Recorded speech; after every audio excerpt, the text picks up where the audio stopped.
Hindi ko po ina-expect na may love team. Masaya ka ba o natutuwa na si Carla yung naging partner mo? Hi guys! Welcome back dito sa ating YouTube channel. Panibagong araw at syempre panibagong reaction video na naman tayo ngayon. So ayan, isang mapagpalang araw po sa inyong lahat. Isang sulok mo kayo ng mundo. Isang magandang araw po sa inyong lahat. And welcome back dito sa ating YouTube channel. Welcome back to Chloe TV. And ngayon in this reaction video na ating mapapanood kung saan ini-interview ni Pastor E.R. Villagomez si Kuya Jomar Vlog. So sa isang heart-to-heart interview kung saan marami pa tayong malalaman about sa pagkatao ni Papa Joms, no? Dito malalaman natin about sa parents niya and sa pagiging pag-start niya sa Kalingap, kung paano siya napunta sa Kalingap, at sa interview din na to malalaman natin kung paano nga ba nag-exist o paano nga ba nagsimula ang Jomcar sa Kalingap. Mamaya ay ating mapanood ang isang kwento ni Kuya Jomar. So talagang nakaka-inspire itong kwento ni Papa Joms, no? So marami nang pinahanga, pinabilib sa kwento ni Papa Joms at saka ni Carla. So talaga namang napakagandang inspirasyon ito para sa ating mga kababayan. Bago natin mapanood ang video, is gusto ko lang magpasalamat sa lahat ng mga nag-subscribe dito sa aking YouTube channel. At syempre guys, wag din natin kalimutan ang pinakaama ng Kalingap, si Kuya Val Santos Matubang, si Ate Edna Vlogs, si Kalinga Prab at si Jack Matubang. Suportahan po natin palagi yung kanilang YouTube channel para mas marami pa silang matulungan na mga taong nangangailangan. Kasi napakaganda po ng advokasya ng mga channel na ito. At sila po ay isang charity vlogger na tumutulong sa mga taong talagang nangangailangan ng tulong. At syempre guys, kung gusto mo ng ganitong klaseng reaction video, ay huwag kalimutan mag-like, share, comment, and mag-subscribe na rin po kayo dito sa ating YouTube channel. At paki-turn on na rin po yung notification bell para mas updated po kayo sa ating mga gagawing reaction video. At alam kong excited na kayo at gusto niyang mapanood ng isang heart-to-heart interview ni Papa Joms kay Pastor E.R. Villagomez. Ayan, huwag natin kalimutan guys, bago tayo magsimula sa video na to, is isubscribe po natin si Pastor E.R. Villagomez sa kanyang YouTube channel.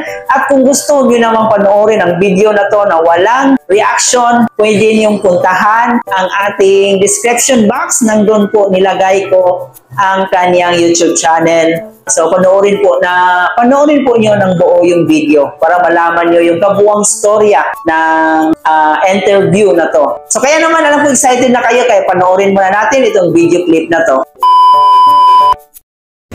Team. Iba naman pag team ako. Opo. So yun po yun.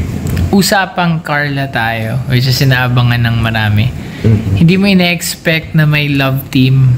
Hindi ko po ina-expect na may love team. Hindi ko po ina-expect na si Carla. And so, ikwento mo sa amin na yung noon hanggang ngayon, ano yung feeling na yon na nabuo yung love team, hindi mo ina-expect, ano yung feeling na nararamdaman mo sa bagay na yan? Feeling, paano po ba? Nabanggit ko na kasi dati na yung ano talaga namin is unexpected po yung pagtatambalan namin ni Carla. Nagsimulang naman po yan sa pagtinda niya ng puto, hanggang sa bigla na lang ako tinawag ni Kalinga para bili daw ako ng puto kay Carla. And yun, ewan ko nga po ba, at bigla na lang akong dating kasi parang meron ako nagpakonti ang anak ko, pakonting, anong tawag po doon? Banat na konti naman. Hugot banat. Hugot lang mga ganyan. Pero ewan ko, Bumenta po sa mga nanonood.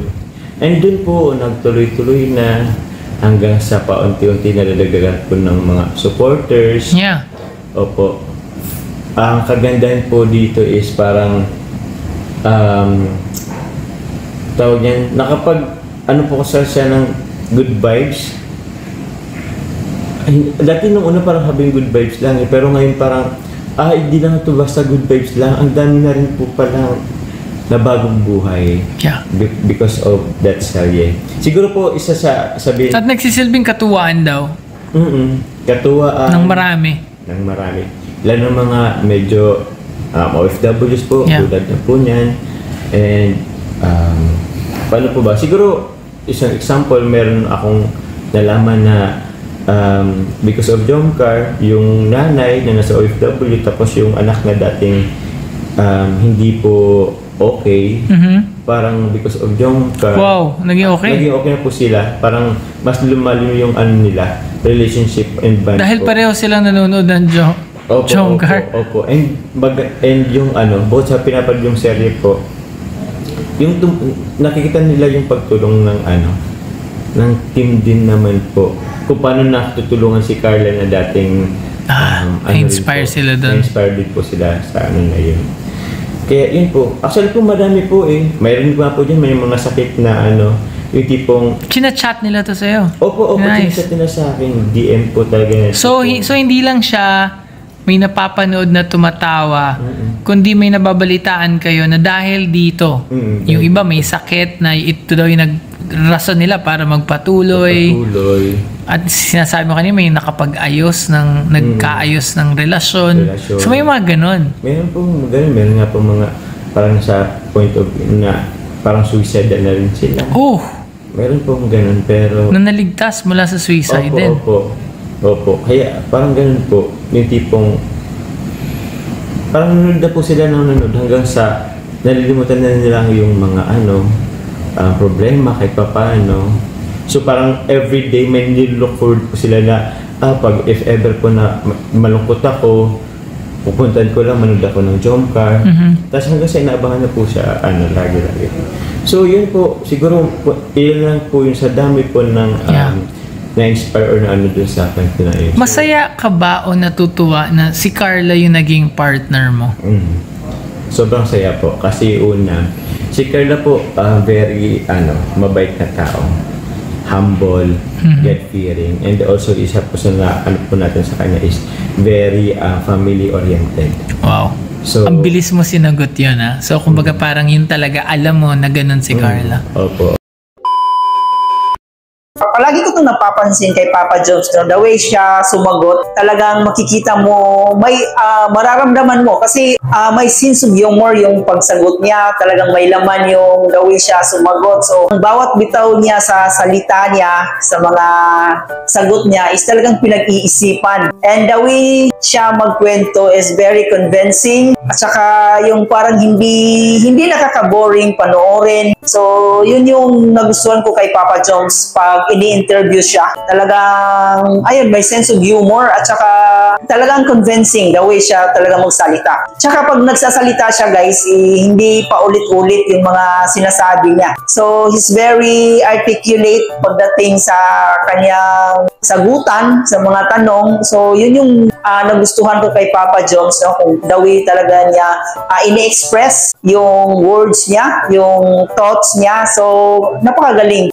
Kung tadhana na talaga ang may gusto, talagang ipaglalapit talaga kayo sa taong nakatadhana sa iyo. At ito yung nangyari kay Jomar at Carla. So, sa di inaasahang pangyayari ni Jomar, yung una lang naman kasi gusto niya lang naman maging charity vlogger, gusto lang naman niyang magiging kalingap, pero ito ang ibinibigay ng Diyos sa kanya, yung mga kahilingan niya is sobra-sobra yung mga blessings na natanggap niya ngayon sa taong ito or sa past years. Talagang labish siyang nagpapasalamat dito kasi hindi niya akalain na ganito yung magiging impact ng buhay niya nung pumasok siya sa kalingap. At syempre, hindi lang yun guys, malaki din ang pagbabago sa buhay ni Carla nung dumating si Jomar sa kanya, di ba? So, nung nagkaserye na kasi sila is sobrang dami ng mga nag-sponsor, ang dami ng mga blessings na dumating.